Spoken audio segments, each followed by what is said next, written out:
Welcome to Inside PS Vita, an inside look at the future of portable gaming. Coming up in this episode, we take an inside look at the power and performance of the PS Vita. We're trying to take the Uncharted experience and then bring it to the next level with something you cannot do on the PS3. All these touch controls, it just opens up a whole new world. I think they'll have a sense of disbelief once they see this thing running in the palm of their hands.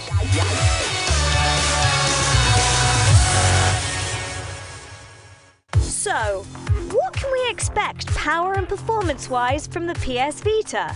The horsepower in this thing was just amazing. I mean, quad-core GPU, quad-core CPU, OLED screen. I mean, it had everything, the bells and whistles, you know, everything you could think of, this thing was going to have it. This machine is going to change the way handheld gaming is going to be perceived from this point on. When they told us that they wanted us to make an Uncharted game, we were all blown away. We're like, you've got to be kidding me. Sweet, you know, it was so much fun. So that's how it started. It was like a dream combination of new portable hardware and Uncharted IP, both brought together, and we get to do it.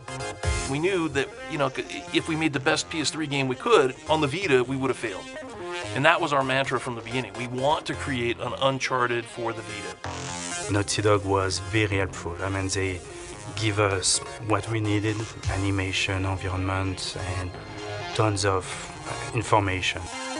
Basically, we can bring the same graphic quality for the PS3 to the PlayStation Vita, which is insane.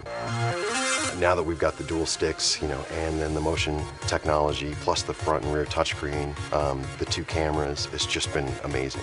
The first things we started looking at was touch and how you could actually really interact with the environment, actually being able to point in the environment, drag your finger across the environment and have Drake follow along.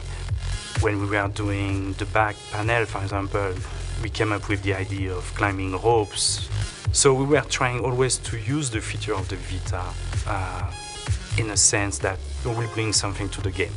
You can do the traditional controls, you know, aiming and firing, but what we wanted to do for the Vita is add something a little bit more dynamic to the system. So the main thing that we did is when you're aiming around, you can aim with the right stick, and then you can just tilt to adjust your aim. You've got a touchscreen, front and rear. So for example, what we decided to do for grenades is when you're holding the system, you can touch the grenade and just drag it into the scene, wherever you want. It's really easier to aim on the Vita, funny enough, than any other system, any other game that we've ever played. And we're pretty proud of that. Vita has a OLED screen, and I'd never worked with that technology before, but the first impression you get of this device is that screen. The blacks are so deep, the whites are crystal clear. It's the perfect palette for an artist to work on. The most amazing thing about the Vita isn't the two analog sticks or the OLED or the gyro or the back touch or any of that. It's the memory. It was like having enough memory to be able to make whatever we could imagine and not have to compromise. It's important that the machine has enough power to be able to drive something so visually stunning and so engaging in gameplay. That's been exciting to us, and we've been pushing every element of it that we could, which is necessary to pull off Uncharted.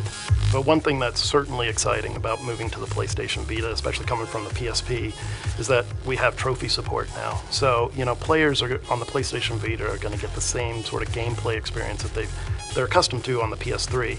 And new aspects that have been brought to the PlayStation Vita is the live area activity feed, where we're actually providing achievements in the game. So as you're progressing through the game, the player can get the sense of, hey, I'm accomplishing something as I'm going, and these achievements are actually being posted out, and they can see it, they can comment on it, see what their friends are doing, see how their friends are progressing through the game, which I think is, again, a lot more engaging. You know, working with Naughty Dog was a challenge only because those guys are the best at what they do. They set the bar so high. One of the reasons why our game looks so close to Uncharted is we're actually using a lot of Naughty Dog's assets. It's quite amazing, actually, that we were able to take PS3 assets, plop them directly into a portable device. It's kind of crazy. Uncharted fans will appreciate the game because it's not just a rehash of Uncharted. We didn't port Uncharted 1 or Uncharted 2. We actually made a brand new game. Not until actually finally playing the game at the end. Did it all come together, and you could see it and go, wow, this is incredible. This is something that nobody's ever going to be able to experience other than on this device. Don't miss the next edition when we take a look at all the new ways you can play games only on Inside PS Vita. We can now make games that give pinch, pull, touch, drag around objects. When we found out what the spec was, I think we were quite inspired by just how much stuff it can do.